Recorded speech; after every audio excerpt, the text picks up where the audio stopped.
History in the making. Healing to be awakened. Yeah, you are the star of your story at Let's Talk and Grow with Ms Roshumba.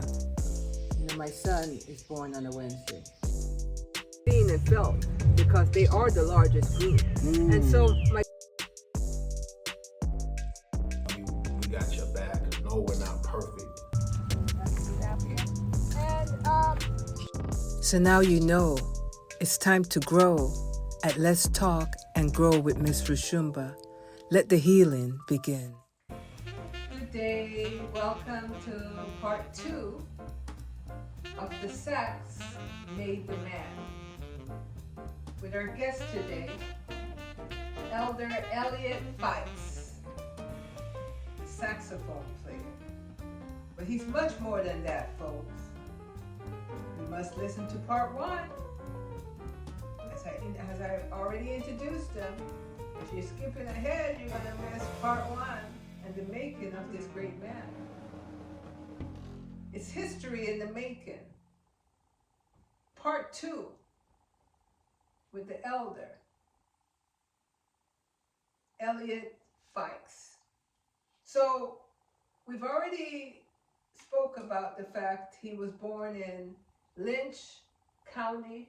Lynch, Kentucky, in Harlan County. Lynch, Kentucky. In Harlan County. In Harlan County, a coal mine community. Born in the early 40s. So we've covered a lot, and now we're going to take it to another level now. Okay, but I kind of want to make sure I do it in a chronological order, folks. Because this is the star. He's the star. He is the star of our story. And it's important for us to know the legacies and the work they have done to pave ways for us and have us understand why we are where we are now, whether he's your family or not. So, you went to school in that county. Mm-hmm. And when you were in school there, would you say that the education was fair? You got your fair share? Oh, you bet. Yeah. The best. Okay. Black teachers, segregated school? It was an all-black school. All black? Yes. Wow. All black. And so, would you also say that, is that where your love of music came into play? Yeah, that's where it started. What happened? What happened was I got out of school one day, and it was a band in the gym practicing. And the reason for that, it was when they have famous people come to Lynch, Kentucky, where I was at, they would have dances in the school gym. Okay. And people that put on the book the dance for people to dance and have a good time, they would pay the school, get the gym and have the dance. Okay. And the stage was used for the musicians. Okay. So the band that came was the Fire Royals. Fire Royals. Yeah, famous group. And what was this, high school, elementary, junior high? Our school was from the 1st to the 12th. Okay, so it's one long, one big school. One big school. So the Fire Royals was there, so they was practicing to play that night. So anyway, when I got out of school, that was around about 2 o'clock, somewhere around there. Mm-hmm. I heard them playing the saxophones and stuff. I said, oh man, that struck me. So I went in the gym. Yes. Because where the stage was at, they had a back part where you can go up on the stage where they go to get dressed and everything. Right. So I went in there to hear the band. So what I did, and I talked to the guys that was playing the saxophone stuff, and I said, when are y'all supposed to play? He said, well, we practicing now. We're going to come back and play the night. Yes. And that was about 8 o'clock or something like that. Right. So I said, she said, you can't come in because you're too young. Right. So what I did, I went down and hid in the shower. You laughing? I'm serious as a heart attack. You hear that? I went and hid in the shower. Okay. And I was going to hear that band. And so, how old were you? About 11? What? Yeah, Sixth grade? About 12, about 11, going on 12. Okay. Determined. I was determined to hit that band. I like that saxophone. Yes. So the other way, he didn't shout. I didn't come home. So everybody was looking for me everywhere. Oh my God, they was riding the car. I was a missing person. So let me understand. You hid in the shower so you can hear the band perform or practice? I hid in the shower. They wait till they go home at 8 o'clock at night. Oh. I went AWOL because see the guy that was talking to me and told me to go on 8 o'clock. Yes. He thought I left the gym, but I didn't leave. Okay. I hid in the shower. Wow. Didn't go home, no nothing. So your family was looking for you Oh, all they that time? thought some white folks got me. They thought I'd been kidnapped. Because that had happened before. That had happened before? Oh, yeah, that had happened before. They had Not to you, obviously. not to me, but somebody else. had people come up missing. So when your young black boy doesn't turn up, your family, from school, your family is on high alert. On high alert, they started looking. They called the police, and we only had one cop. On your side? Yeah, One we black have cop? a black cop. We have a Okay, white cop. one white cop. That one white cop. He don't care about. It's no big thing to him. He don't even. The only way he would come up in the black section of town if it's a murder or something like that. Okay. Otherwise, they don't want him up there anyway. He don't care. Wow. He said that's if black people beating up each other. Yes. He don't care. Ain't nothing he can do about it. Does that sound familiar, folks? Does that sound familiar that, sometimes when you call the police, depending on where you live, you have to wait longer? Okay. Well, young people, if you want anything done, you have to be the one doing it. That's where education becomes very important. So this was the school you went to, which was a fair school. You learned, it was segregated. Teachers cared. No, I didn't have no white teachers at all. But the teachers that you had were black teachers, Oh, and yeah, they cared. They was awesome. They take care of us. You bet. They was awesome. We didn't have no dummies. Right. If you wouldn't get your grades up, you had to go to our house, and she'd make you stay after school till you get it right. That's right. We don't have no dummies. Look at that. Well, no way. And so this band came to the school. Huh? This band The band came came to to the the school. school of our Royal. And so 8 o'clock at night came about. I enjoyed myself. So what did they see you? Yeah, You came out of the show? I was in the back where they had their little behind the curtain, and I sat back there when they go on break, and I sat back with them. They was real nice to me, because I wanted to play the saxophone. Yes. They looked at me. They did. I said, "Do your parents don't mind you doing this?" I said, "I'm not worried about them now." Wow. So that's what determination looks like. Yeah. So that's So that was the beginning of your love for the saxophone. Yeah. So what happened when you got home that night? What when you showed up at the house? You walked home in the dark? What? Yeah. That bother me. You were willing to take whatever came at you. Yeah, that was fine. I got a woman. It's worth it to me. My grandfather always told me, he said, Jabbo, Jabbo. that's what they call me, Jabbo. And when they get mad at me, and my grandmother get mad, she says, Jab, come here, then I'm going to get whooped. Yeah. Because when you leave the boathouse, that means I'm getting my butt whooped. So my grandfather said, boy, I don't know what I'm going to do with you. He says, I swear by that, I enjoyed myself. Yeah. And I said, you always told me, whatever I do, be the best at whatever I do. That's right. If you're going to be a thief, don't be no penny-handed thief. Right. Be a professional thief. And I said, I'm going to be the best at staying out late at night. You're going to be the best at staying out late at night. Yeah. And I said, man, it don't make no difference. I said, you tell me to do something. If I'm going to be at home at 5 o'clock and I'm 10 minutes late, you whoop me. So if I stayed for 3 hours, the woman at 10 minutes is no different than the woman that no problem. Shh. Kids? Don't follow that. No, don't do that. I'm playing. But he had a point and you had a point. Yeah. And you became a night person because eventually you took up the saxophone. Yeah. So you ended up moving to go and live with your mother, who lived in another city, because your mother was basically an entrepreneur. She left home and My mother tell took me care about of her. Okay, my mother lived in Pittsburgh. Okay, And my mother, I would go and see my mother every year. okay. My grandmother would In take the me summertime. when we get on the base when I'm out of school. We go to Pittsburgh. We catch the Greyhound. And I Okay. stay with my mother. My mother buy my school clothes and stuff that I need when I go back. That's right. And the other stuff she buys, she sent them by mail. Okay. And then So she took care of you. Right. So when I went back and I got that whipping for playing the saxophone, I went back and I told my mother, and she asked me what I wanted for Christmas. I said, I want a saxophone. And How she many said, years has gone by now? You still at that first year of being introduced to saxophone? Oh, it happened right away. Oh, okay. Yeah, because after school was out, I went to Pittsburgh. Okay, okay. So then I said, no, I want a saxophone. She said, okay, Jam. So we went to Boat Wine Music. Never will forget it. What's it called? That's in Pittsburgh. What's the name of the place? Boat Wine Music.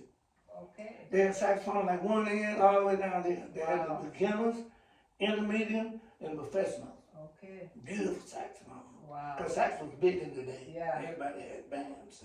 Who stood out in your mind of being one of the players at the time? That I like. Yeah. Charlie Parker.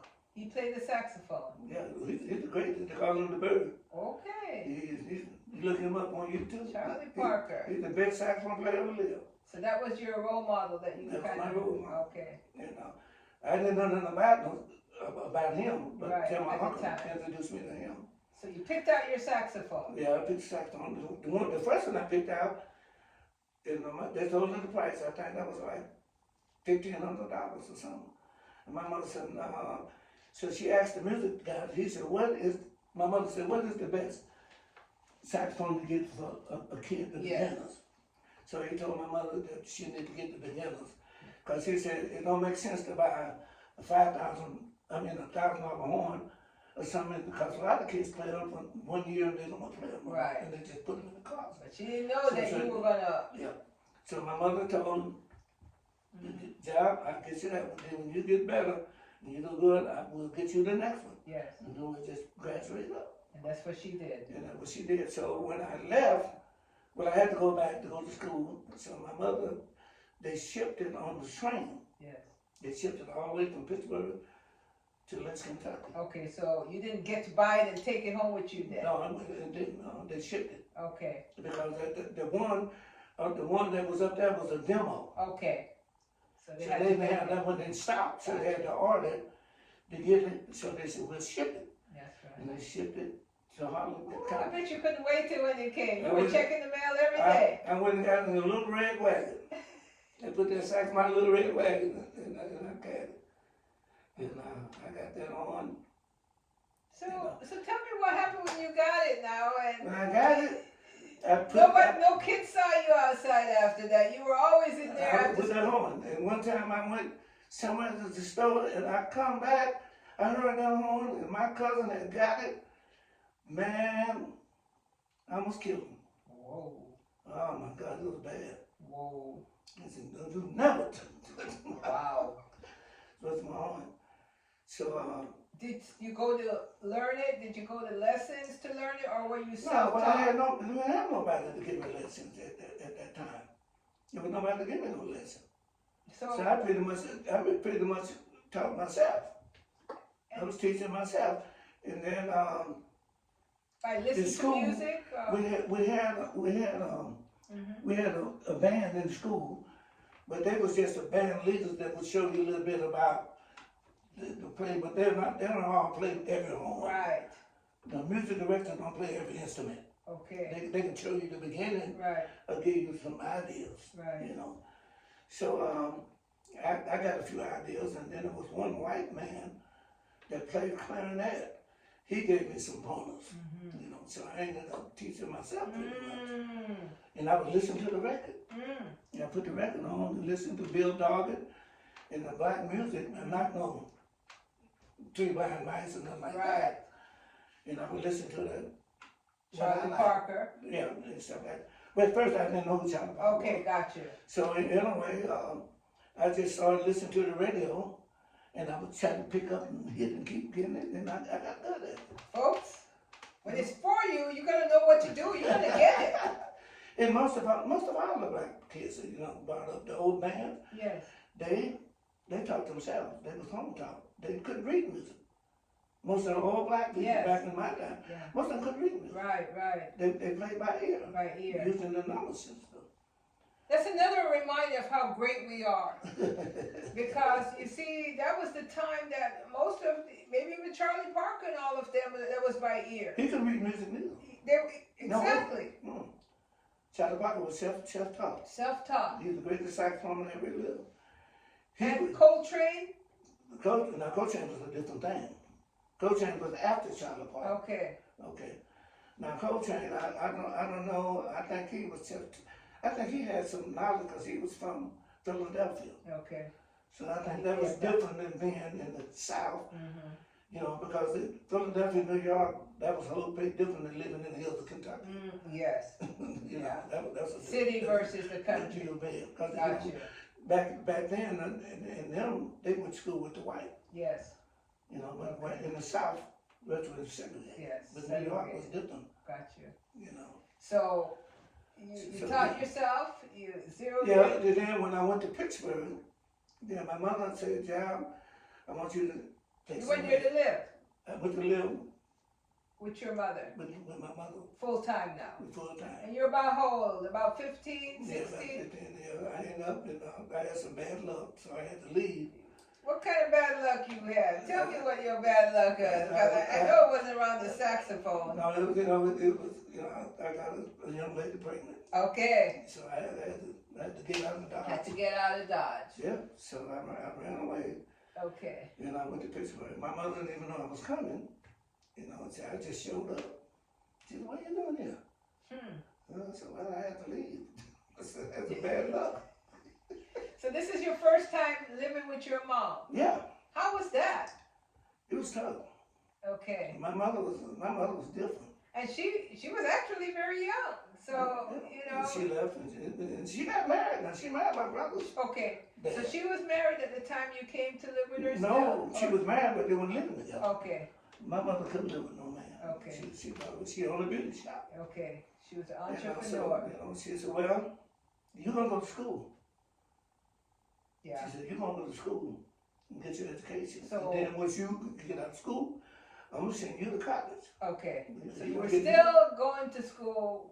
Yeah, I went to school. When Okay. I got into Pittsburgh, she got me in the Weston House. I went to school. And you finished, got a high school diploma. Oh yeah. Yeah.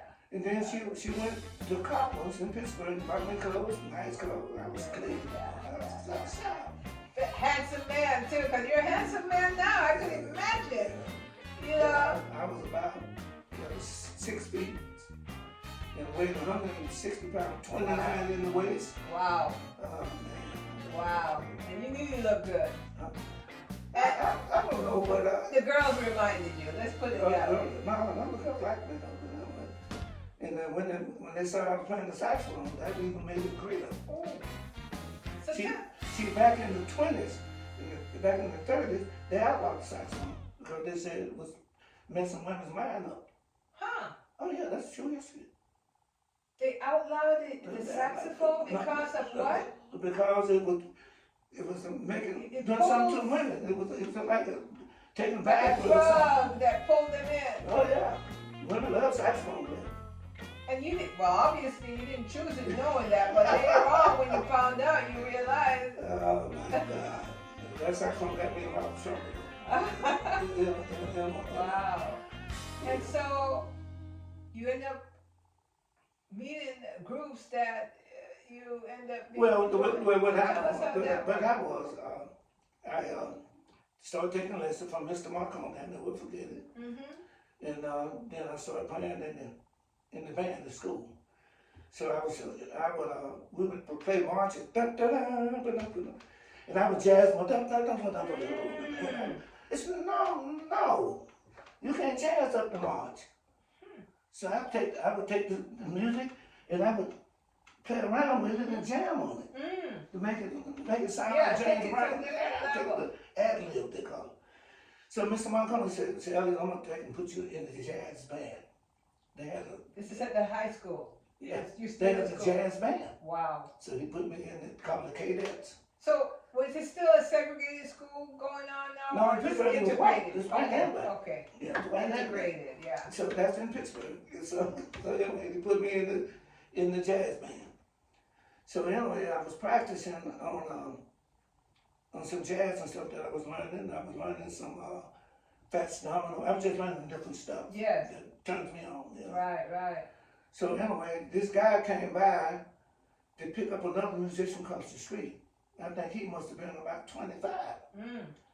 So anyway, he heard me playing the saxophone. So he came and knocked on the door. And my mother answered the door. He says, who's that playing the saxophone? She said, that's my son. And she says, do you think he might be interested in playing in the band, making a little money? Mother said, I don't know about that. I said, you have to ask him. So he came out, I came out and they asked me, he says, we're looking for a saxophone player. Our saxophone player is on drugs. He's gone out real bad. Wow. And he got to go for rehab. And he said, we're looking for a saxophone. He said, I really like the way you sound. Wow. And he said, I can audition you, but I'm not going to promise you. It depends on how good you do in the audition. So how old were you at this time? I think I was going on 15. Look at that. Yeah, so anyway, I went for the audition, you know. Well, first, when he came to pick me up, I went and hid. I went outside the door. You hid. I hid. I changed my mind. Opportunity came and Yeah. you hid. I This time from it. Yeah.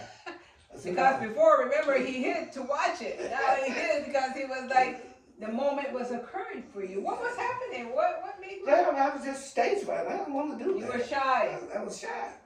So anyway, I went in here. And so he came back. And he says, talked to my mother, she says, he didn't show up, you know, and something like that. Came and knocked on the door. My mother wasn't at home at that time. She went to church or something. So anyway, she said, well, I don't know, maybe he don't want to do it. She said, I don't know. She said, matter of fact, he's probably too young to be in nightclubs anyway. And he said, no, that Because it would have been nightclubs that is that, yeah. Well, we did a lot of hops. You better don't know what a hop is. No. A hop was when the DJs would have, the radio station, they have the DJs come and talk. And they would go to different towns and they would set up in the gym and play records and stuff. Okay. They call it, let's go to, you ever heard of something? Let's go to the hop, yeah. That's what a hop is. And I've seen the old clips of Yeah, the well, dancing and. So they would hire black bands to go play for these white people. Okay. And we go in and we be and we going to play for like 1 hour. And then I could make $35 an hour. Wow. For that. Back in that time. That was big money. That was big money. But you know, it wasn't all the time. Right. It was like every day. Right. Nothing like that. The better you got, the more opportunities came your way. And the guys that I was playing with was older, you know, and his brother was the same as I was. He played saxophone too. Okay. So then we just started playing, and then there you go. there I go. But then you had an opportunity that came that shifted the trajectory. Now you're out of high school. Yeah. You're still playing. Uh-huh. Have you bought your first car at that time yet? I bought a Cadillac. How old were you when you bought that Cadillac? 16. I bought a Cadillac. That's the only thing I ever had, even when Angel was little. So you were real disciplined in working and saving your money. I said I was tight. Where did you learn that from? From my granddaddy. My granddaddy used to say, my grandmother said my granddad was so tight, he was tight for crab's ass and that's water tight. Excuse me, I want to keep looking at him. That's why he rolled around in a Cadillac himself. Man, my grandfather had money. Oh my God, yeah, it's unbelievable. He was a loan shark too. Loan shark? Yeah. Which is what? Well, you know, like some of these guys in the hills of Kentucky would get drunk. They would go out and with prostitutes and they wouldn't take care of business. Especially when payday comes. Right. And they drinking moonshine and right. A lot of them gambled a lot. Gambling was a big thing for blacks. Yes. So a lot of them would go to Sam and borrow money from him. Right. They would for watches, for anything of guns, Yeah. anything of value. So they And borrowed from who? From my grandfather. Okay. He was a loan shark. Okay, long shark. So they borrowed money from him Yeah, to and buy he what charged they you want. so much money on it. You bought 20, you got to give him Pay 30. interest. Yeah. Paying back with interest. So Yeah, he paying became back like a interest. bank. Yeah, and then he would get guns or different things that they put up and all that. It was just So those things were collateral. yeah, there you go. So if they didn't come back and pay him, he had all of That's it. him. You don't pay him. Yeah. So your grandfather was very He was slick. yeah, smart. And you see, folks, one of the things that he just hit on that a lot of us don't know if we don't know history. That's why his story is so important, because he's speaking about history. Because those society in those days, by design, they made it that the black man could not achieve and get too far. Because within those places that they lived, not saying so much Harlan, but those men that came without families that may have lived there, and other communities similar, you know, when payday comes on a Friday, whether you had family or not, if you weren't disciplined, you spend all your money before Monday. And that will ensure that you had to be at work on Monday. It will also ensure that if you're not borrowing from the loan shark, you're borrowing from, you know, the white man in the community, you know, and so therefore you could never get anywhere because you never save it. Yeah. You see, another thing you got to look Did you at. say that played a They part? didn't have pawn shops. Okay. Like here now, you go to pawn shops now all over, everywhere. Yep. Well, and that's why they got TVs, they got anything you want, whatever. So what did People your grandfather do with all those items that he He sell them. okay. He So sell he 'em. became like a pawn shop. Yeah, that's what that is. That's what he was doing. That's what he was doing. You had a lot of black people that did that. So he basically said, if you want to borrow some money, leave me some collateral. It still happens today, you know, It's because always gonna happen. when you're suffering, you got to be creative. You got to figure out how you're going to do it, because nobody going to come save you, folks. Right. So the fact that he took a loving to the saxophone, it opened a whole different world Whole for different you. world for me. So you then became connected with a group that now took you on the road, and you're older now. Yeah. You're But older now. what I Tell me did, about that. the first group was Sonny and the Three Niggas. I was with them guys. Called That's the Sunny guy, Sonny and the Three Niggas. Pre-Meal. Three Mills. Pre-mirrors. Yeah. And I Interesting. got with them. And then after that, when Angel's mother, we got married. So I decided to move to Philadelphia. Yes. I was going to go to Philly and work in the steel. Still. in the motor where they make cars. Oh, So my okay. uncle told me the money that you can make working in the car factory. Yes. Right? So you make a lot of And money. this was in Pittsburgh? No, in Philadelphia. Philadelphia was known for the automotive, industry. was it Ford or? Ford, General Motors, they was making all the parts for General Motors and Ford. So that was around the what, 60s, 50s? No, What not period of time? That was about 68. Okay, the 60s and 70s. Yeah, because I graduated school in the 60s. Okay. That's when I got out of Okay. school. So anyway, I went to Philadelphia and I got working at Bud Incorporated. They even made trains, Okay. subways. Right. It was a big Right. factory where they make motor vehicles. So a lot of black people worked there. Oh yeah.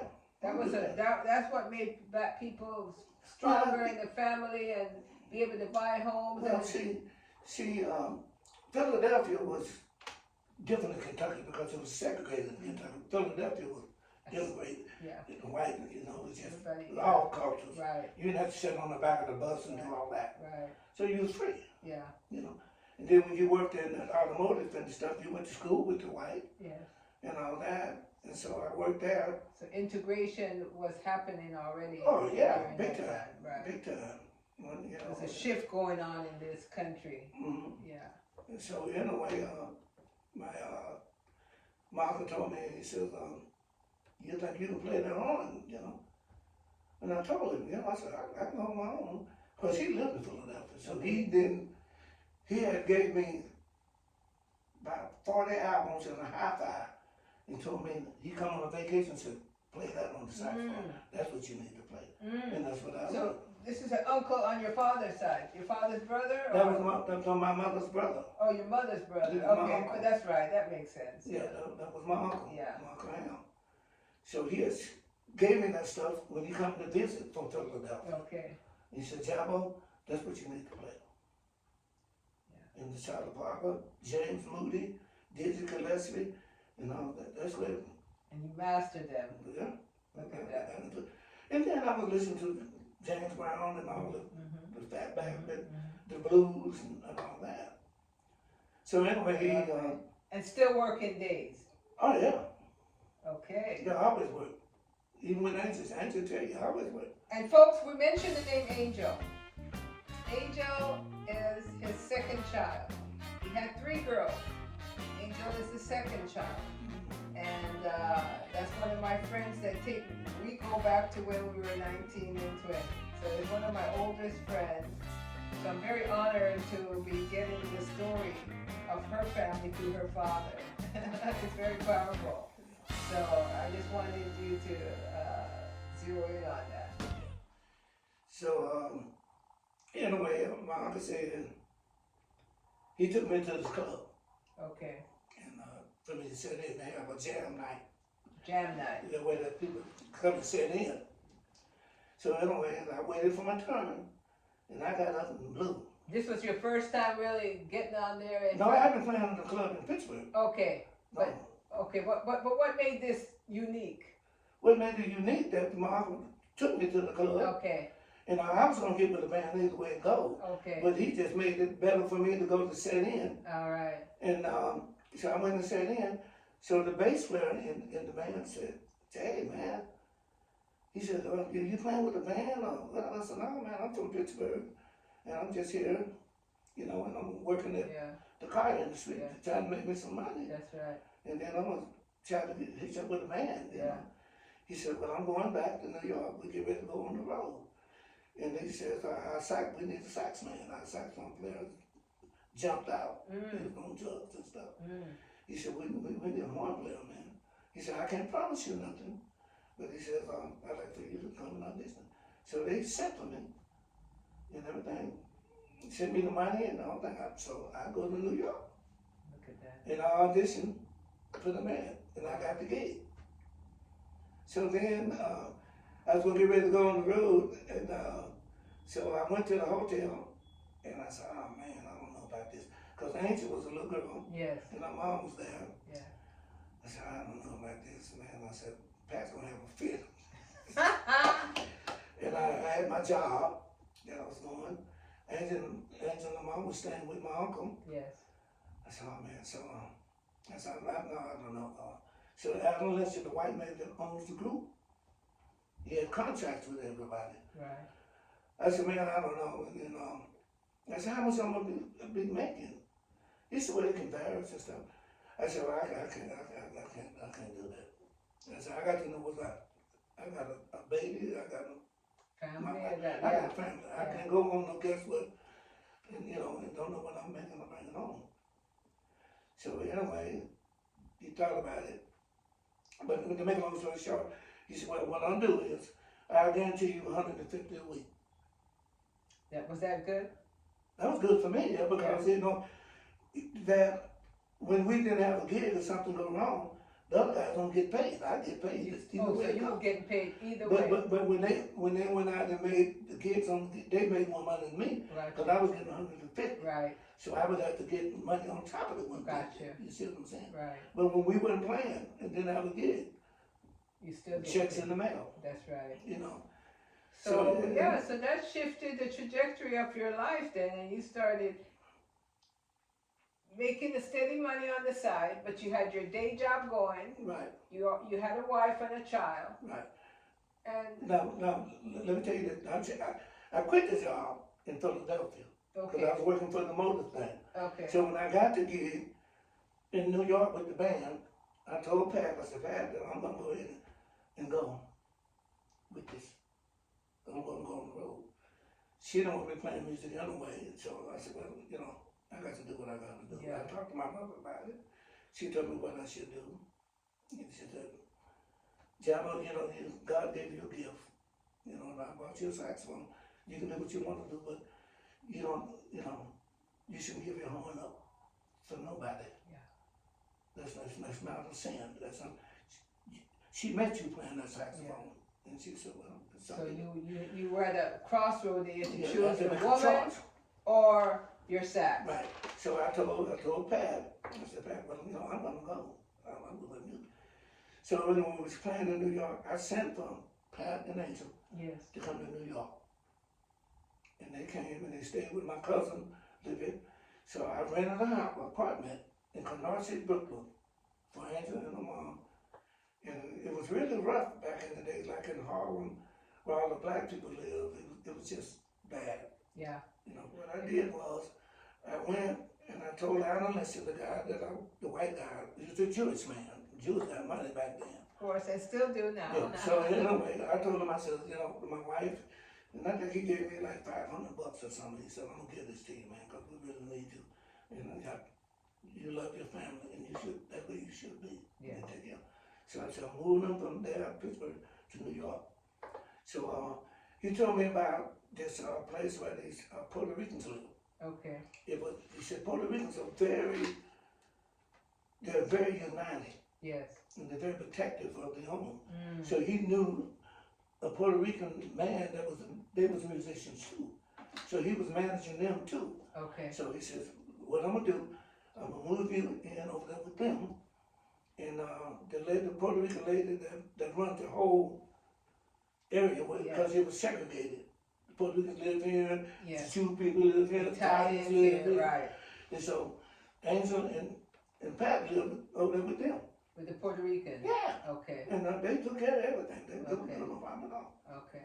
So anyway, so I went on with the road, and things that I didn't know, I didn't come back, because we just So they were left there for a while and you went on the road? Yeah, I had Okay. to. There's no choice. Right. So then I was coming back next week, and some depends on how long we out. Right.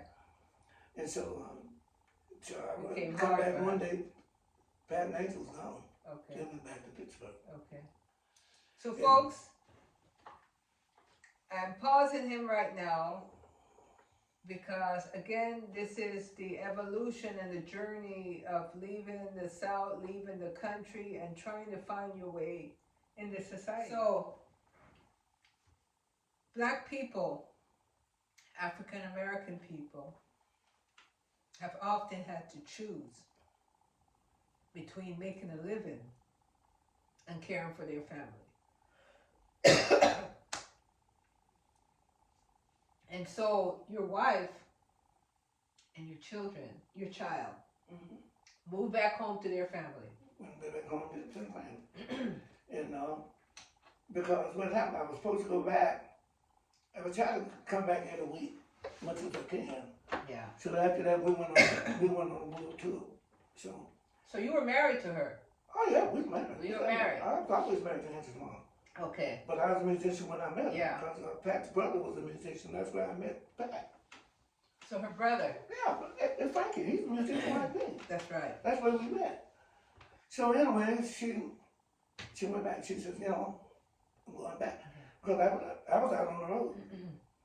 So anyway, she went back to Pittsburgh and left. And I said, okay. So then we went to Milwaukee. We went on a world tour. So I ended up in San Francisco, So in the Bay Area. You say you did a country tour? We just went going all over. All over the U.S.? Wherever they sent us. The music, you got greater and greater in it. Yeah. You became almost like, would you say recognizable when you showed up? Fame started to come knocking at your door by any Yeah, chance? the fame it was growing. Now, okay, at first we were just doing gigs close in the East Coast. Okay, so we heard about California. Okay.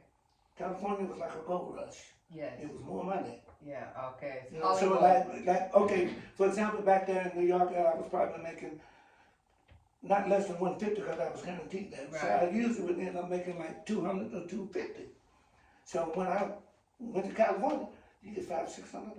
A week. Yeah, easy. Okay. Because that was the thing, like a gold rush thing. That was back when they had the topless, the bottomless, and all that stuff. And this was Northern or Southern California? This San Francisco. San Francisco. Yeah. I was down in LA too. I don't like LA. You know, Right. It was more money here than down there. Now you had a lot of recording studios in the LA area. Okay. But that was mostly recording. Okay. I don't want to have nothing to do with that. Okay. So then anyway, I came, we was in Redwood City. You know where that's at? Yes. North I there. was playing at the club on El Camino Rio. In the Bay Area, folks. The Bay Area. So anyway, I played there, and the money was real good. Yeah. So and you were I real told good at Pat- what you were doing. You're in your what, 20s, 30s at that time? yeah, I was in my 20s. And you were really, I was making money. wow. So anyway. Still working in the daytime too? No, I'm not working at the Okay, so it's straight music now. Yeah, it was just great music. Okay. And then things got a little slow because of with the law. I started working on Broadway, Okay. and I left the On band. Broadway. Broadway in San Francisco. Okay. That's Broadway. All right. Yeah, Yeah. they got every town. Every town got a Broadway, like every town has a Martin Luther King. Every bar, everyone had topless and bottomless women dancing naked. Ladies and gentlemen, I'm going to pause and we're going to go to part 3. Because you see, he's getting deep into how his music was taken into a higher level. He has a wife, a child, and he's moving around the country. He's now in San Francisco, in California, coming from the East Coast. He's young, handsome, talented. So, listen, tune in to part 3, the conclusion. We're going to find out what happened now. How did the music, the sax, made the man? Huh? How did the sax make the man? What did the woman do? Choices to be made. If you like what you're hearing, you see, it's somebody's life, somebody's history. And I'm sure it connects to somebody out there. So tune in to part 3. And let's talk and grow with Ms Roshumba. See you on the other side.